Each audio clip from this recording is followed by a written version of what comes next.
Assalamualaikum warahmatullahi wabarakatuh. Apa kabar kawan pajak? Selamat datang di official podcast Kantor Pelayanan Pajak Pratama Kosambi. Ayo ngobrol pajak secara ringan.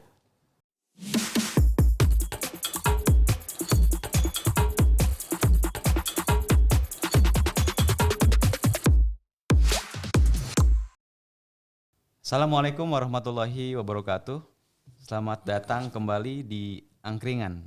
Ayo ngobrol pajak secara ringan. Official podcast dari Kantor Pelayanan Pajak Pratama Kosambi.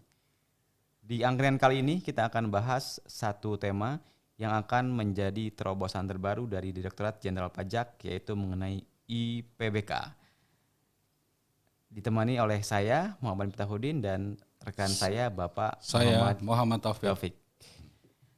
Pak, kita akan ngobrolin tentang IPBK, Pak. Oke, Tapi ya gambaran ke kawan pajak sekalian, PBK yang saat ini berlangsung itu yang seperti apa? Iya. Tapi mungkin kalau sebelum kita masuk ke bahasan itu, kita bahas sebentar mengenai alasan kenapa wajib pajak melakukan atau mengajukan permohonan PBK. Iya, betul. Kita tahu bahwa istilah PBK sendiri atau pemindah bukuan itu tidak hanya ada di dalam dunia perpajakan, tetapi di dunia perbankan juga kan ada pemindah bukuan.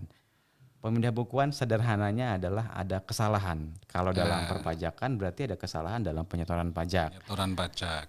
Iya, betul. Nah, di pajak sendiri di kita ini apa pilihan kode ya Pak ya untuk melakukan penyetoran pajak, karena pajak sendiri kan beragam jenisnya. Ada pajak penghasilan, ada juga pajak pertambahan nilai ya Pak. Betul. Di PPH sendiri kan kita kalau untuk melakukan penyetoran pajak ada PPH final, kemudian Final 21, 22 dan 23. 4 ayat 2.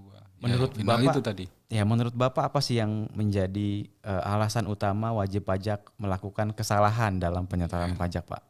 Dari pengalaman kita itu sering ya karena wajib pajak itu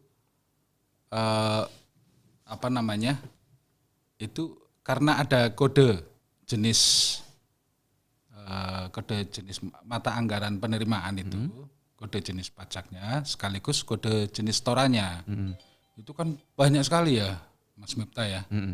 Ya itu oke lah kalau misalnya wajib pajaknya itu udah lama, itu kemungkinan terjadi kesalahan kecil. Tapi kalau wajib pajak itu masih baru gitu ya, masih baru, maka kemungkinan terjadi kesalahan penulisan kode. Kan sekarang kan pakai kode billing ya, e-billing ya. Betul. Kalau misalnya mau menulis PPH, ya kan, itu sebenarnya ya tinggal 4, 111, 22 gitu kan. Cuman kalau 23 nih, 23 hanya merubah digit di paling belakang ya Pak. Iya, ya kadang kode jenis setorannya ya, yang banyak juga ada STP, ada masa, ada yang berbagai tahunan, macam jenis transaksinya apa gitu kan. Ya, di satu sisi mungkin ini akan memudahkan pemerintah dalam hal ini Direktorat Jenderal Pajak ya Pak, dalam melakukan monitoring, kemudian evaluasi untuk layer atau jenis pajak yang ada di negara kita. Iya, gitu betul. Ya Pak. Itu kan untuk kepastian hukum juga, setorannya apa, wajib pajak itu kalau misalnya penulisannya dengan huruf bukan dengan angka, kan bisa berbagai macam ya, nggak pasti dengan angka itu sama dengan kode akun lah di akuntansi itu ya. Nah, jadi wajib pajak yang baru melakukan penyetoran pajak ya Pak, Iya, betul. keliru dalam penyetoran pajak itu karena bingung mungkin ya Pak ya, terlalu banyak jenis kode jenis pajak yang disediakan gitu. Iya. Tapi juga usaha kita dalam memberikan pelayanan terbaik kan juga dalam hal ini kita siapkan ya Pak ya. Ya, DJP kan berupaya. Pada saat itu kan masih pada zaman sebelum ada kode billing itu ya, wajib pajak mencari tuh daftar dari jenis dan kode bayar pajak ya. Itu kan manual ya, akan kesulitan. Terus Dirjen Pajak terus akhirnya memberikan tools berupa aplikasi ID billing itu ya. Oke, jadi dibuat secara elektronik ya Pak ya? Iya, dibuat ID billing, elektronik. Tinggal nanti ngurutin aja apa sih transaksinya, betul. kaitannya sama apa, pajak apa gitu. Betul, jadi memang aplikasi yang sudah disiapkan oleh DJP ini sangat membantu WP sebenarnya Pak ya. Jadi sebelum memastikan untuk melakukan penyetoran, pemilihan dalam kode jenis PMAP itu harus benar-benar tepat ya Pak. Iya. Dan juga kalau masih ragu, silahkan di telepon ya Pak atau di WhatsApp Iya. ke layanan WhatsApp yang kami siapkan, KPP Pratama Kosambi.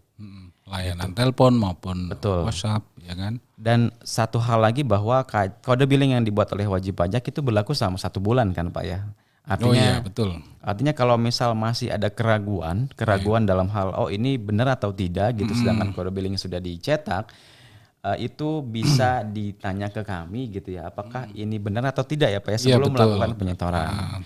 Tetapi memang sebenarnya kalaupun salah atau keliru dalam penyetoran pajak Itu juga ada solusinya. solusi. Ya, Ya Pak ya, ya, permohonan PBK. Permohonan PBK yang berlangsung sekarang ini kan ada saluran yang kita siapkan untuk mengajukan ya Pak ya, bisa mengajukan via TPT langsung datang ke KPP atau mengirimkan via jasa ekspedisi, bisa via pos atau jasa ekspedisi yang lain. Nah, untuk PBK saat ini Pak, durasi ya Pak, dari segi durasi ya. Kita tahu bahwa wajib pajak mengetahui ada waktu 30 hari sampai dengan proses PBK selesai. Iya betul. Dimulai pada saat permohonan diterima secara lengkap, kemudian diteliti oleh petugas sampai dengan akhirnya PBK itu bisa terbit ya Pak ya.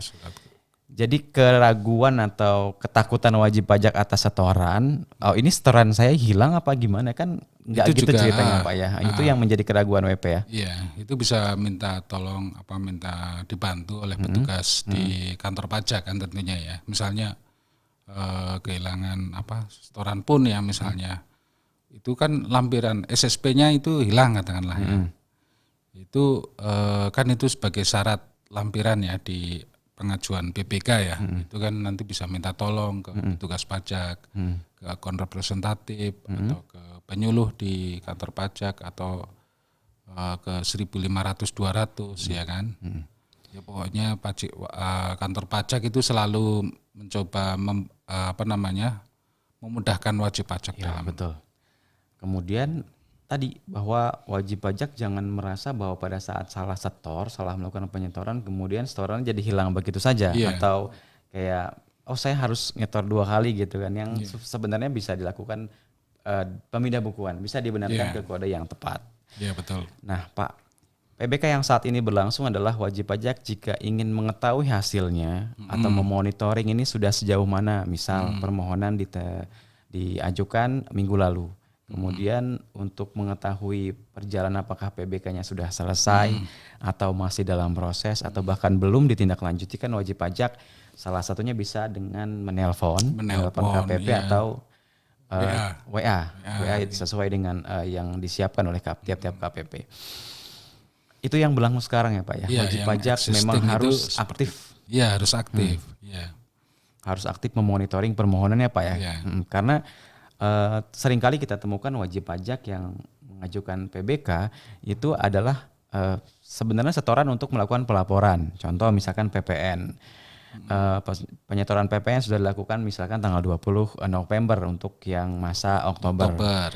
Tapi karena salah kode setor, harusnya PPN misalkan dibayarkan menjadi PPN BM, kan harus dilakukan PBK ya Pak. Nah seringkali wajib pajak mengajukan tanpa mempertimbangkan ini akan melewati jangka waktu pelaporan, betul kan Pak? Iya betul. Nah itu yang kira-kira yang jadi solusi terbaik itu seperti apa Pak? Kalau WP yang mengalami yang tadi harusnya sebenarnya nggak telat, tapi karena dia diajukan PBK jadi telat gitu. Betul. Sebenarnya gini, kalau misalnya SPT PPN, misalnya ini dalam hal SPT PPN yang pelaporannya itu akhir bulan berikutnya ya, dan pembayarannya adalah sebelum SPT PPN-nya itu dilaporkan, kan tentunya seperti itu. Itu karena itu udah di store katakanlah ya sebelum akhir bulan November ya, tidak melewati akhir bulan November. Storannya tapi salah gitu ya. Nah, lebih baik dilakukan PBK aja karena mengacu ke tanggal store-nya kan. Nah, kan seperti itu. Daripada misalnya dia store lagi, di store lagi kalau ada uang menganggur ya, cashnya besar ya nggak apa-apa, store dulu gitu kan. Dan untuk mengantisipasi tanggal lapor yang karena untuk pelaporan kan harus menginput terlebih dahulu NTPN maupun nomor PBK kan Pak. Ya betul. Ya bisa dilakukan misalnya kemungkinan nggak mengejar nih surat keterangan PBK-nya ya. Yang penting lapor lah. Caranya bagaimana untuk memenuhi kewajiban lapor itu. Terus nanti dibetulkan. Kalau 10 hari kalau memang volume pekerjaan di KPP itu sedang kecil ya, itu mungkin bisa selesai gitu ya. Tapi kalau lagi penuh-penuhnya itu kan kemungkinan meleset. Walaupun diupayakan sebelum 21 hari selesai ya PBK ya. Betul. Kita terus mengupayakan supaya permohonan WP bisa selesai lebih cepat ya Pak Iya, ya, lebih karena cepat. pastinya produk yang keluar itu akan digunakan kayak tadi Iya, PBK akan digunakan untuk betul. pelaporan ya Pak ya. Nah di awal tadi kita sudah spill sedikit mengenai temanya adalah IPBK Pak, PBK elektronik yang tentu ini merupakan inovasi dari kantor pusat dari DJP. Nah menurut Bapak apa sih yang baru dari IPBK ini Pak? Yang dari sisi WP ya Pak ya? Iya. Salah Tentunya, satunya adalah namanya elektronik ya gitu kan memudahkan ya, mempercepat, memudahkan, lebih akurat, Betul. memberikan kepastian hukum dengan akurasi yang lebih tinggi kan tentunya memberikan kepastian hukum. Ya. Tapi tadi saya belum puas loh, maksudnya yang SPT PPN itu, kalau menurut Mas Miftah sendiri gimana itu? kalau menurut saya adalah gini Itu karena tadi belum tuntas masalahnya, baik. kayaknya. Sebelum kita ke IPBK bahwa Iya. tadi ada case yang memang seringkali WP mengalami case tersebut ya Pak ya. SPT PPN Oktober ya kan. Ya, Kalau menurut Mas Miftah lebih efisien atau efektifnya bagaimana? oke. Lebih baik jika memang secara cash flow artinya secara cash atau mencukupi untuk melakukan penyetoran kembali. Silakan dilakukan penyetoran kedua kali Pak, tapi yang pertama itu di PBK. Karena nanti pada saat lapor ketika dia statusnya adalah kurang bayar, dia harus menginputkan kode NTPN maupun nomor PBK. Iya betul. Gitu. Jadi tapi jangan khawatir nanti penyetoran yang pertama itu bisa dilakukan PBK untuk masa atau jenis pajak yang lain. Gitu Pak. Ya. Nah, Karena memang setelah misalnya diinput gitu ya, setelah diupload fakturnya, ini sebenarnya tadi obrolan kita mengenai ini banyak wajib pajak yang mengalami banyak ya. sekali case-nya Pak. Karena begitu ada transaksi kan nanti sistem di web faktur itu akan memfilter bahwa ini ada transaksi nggak, mungkin bisa dilaporkan nihil ya. Betul. Tadi pernyataan saya koreksi. Ya, maaf ya. Nggak apa-apa, kita Jadi, kan kita ngobrol, kita berbagi, kita sharing. Ya lebih baik lapor ajukan PBK, tapi nampaknya kalau memang nggak mengejar ya batas waktu pembayarannya itu, batas waktu pelaporannya ya di store dulu gitu ya, store dulu. Tapi memang yang lebih baik adalah harus yakin akan isian kode billingnya Pak. Iya, Jadi untuk mengurangi kesalahan dalam penyetoran pajak. Kembali ke IPBK Pak. Tadi kita Ya, bahas kita mengenai terusin IPBK. monitoring ya. Wajib pajak harus secara aktif melakukan monitoring untuk mengetahui sejauh mana proses PBK-nya Pak. Iya. Apakah sudah selesai atau masih dalam proses. Ya ini yang manual ya Pak. Ya, Yang manual. Mas, ya. Nah di IPBK ini kan tentu berubah ya Pak ya. Berubah tentunya kan. Nah apa tuh Pak yang berubah? Ya itu termasuk monitoringnya. Monitoring ya, Pak, ya. Monitoringnya Salurannya bisa gimana, dilakukan. Pak, kalau IPBK? Ya itu di DJP online. djponline.pajak.go.id ya, Pak, ya? betul di layanan gitu ya. Tapi diaktifkan dulu fitur IPBK. IPBK-nya di profil wajib pajak ya, di menu profil wajib pajak gitu ya. Itu nanti diaktifkan, nanti tentunya masuk login lagi. Nah, tinggal ajukan aja kalau memang ada yang perlu dilakukan PBK ya, diajukan PBK gitu. Dan sebagai informasi juga kepada kawan pajak bahwa KPP kami, KP Pertama Kosambi menjadi satu dari 10 KPP yang menjadi KPP piloting ya Pak ya. Piloting untuk Pilot project. inovasi IPBK. Karena kami adalah salah satu KPP yang menerima jumlah permohonan PBK yang loadnya sangat banyak. sangat banyak. Gitu, sehingga memang ketika ada permasalahan itu bisa mungkin menjadi perwakilan dari KPP lain Pak ya. Tapi saya merasa bahwa sebagai yang meneliti ya Pak ya, sebagai yang meneliti ini sangat memudahkan kami dalam menyelesaikan permohonan dari PBK wajib pajak. Dan dari sisi wajib pajak kita juga sudah memberikan surat untuk wajib pajak memberikan testimoni ya Pak ya. Iya, testimoni gitu ya. Ada Rata-rata, beberapa yang sudah mencoba gitu kan. Rata-rata dari wajib pajak yang sudah mencoba itu mengatakan Merasakan bahwa kemudahan lah. sangat mudah gitu. Karena dari sisi permohonan itu tidak perlu dicetak lagi ya Pak, karena sudah paperless. Nanti tinggal hanya mengisi isian yang memang disiapkan dalam kolom IPBK-nya ya Pak ya. Iya. Pertama dari NTPN-nya. NTPN-nya adalah nanti akan diproses apakah NTPN tersebut idle dalam hal belum masuk dalam SPT manapun. Iya, betul. Gitu, kalau sudah masuk nanti akan ada notifikasi. Kemudian monitoringnya juga bisa dilihat kapanpun gitu. Permohonan yang sudah masuk dilihat aja ada menu, ada tab Ada menu monitoring. monitoringnya di IPBK itu. Dan satu hal yang menarik lagi Pak, bahwa PBK-nya bisa dicetak di menu di menu Iya, TJP online-nya sendiri iya, gitu. di Jadi tidak perlu ke KPP untuk IPBK mencetak sendiri, iya. gitu. Nanti akan berbarcode yang selama ini masih tanda tangan kepala unit kerja. Gitu Pak. Jadi ini sangat memudahkan wajib pajak dan sangat menarik untuk wajib pajak ya Pak ya. kan? Percepat dalam pelayanan ya kan. Betul. Nah, satu hal yang pasti wajib pajak penasaran, kapan ini IPBK diberlakukan secara nasional Pak? Itu kan rencana ini kegiatan pilotingnya ini kan akan berakhir ya di tanggal 30 November ini ya. Nanti tentunya kan ada evaluasi dari kantor pusat apakah memadai untuk diterapkan secara nasional gitu ya. Tapi ya istilahnya informasi yang masuk sementara ini kan sepertinya nggak ada kendala yang berarti ya. Belum ada kendala yang berarti. Mudah-mudahan sampai akhir nanti di 30 November. Berarti kemungkinan awal Desember ini akan mudah-mudahan awal-awal Desember bisa diterapkan nasional gitu. Baik, wah luar biasa. Jadi IPBK ini kawan pajak tunggu sampai di tanggal 1 Desember 2022.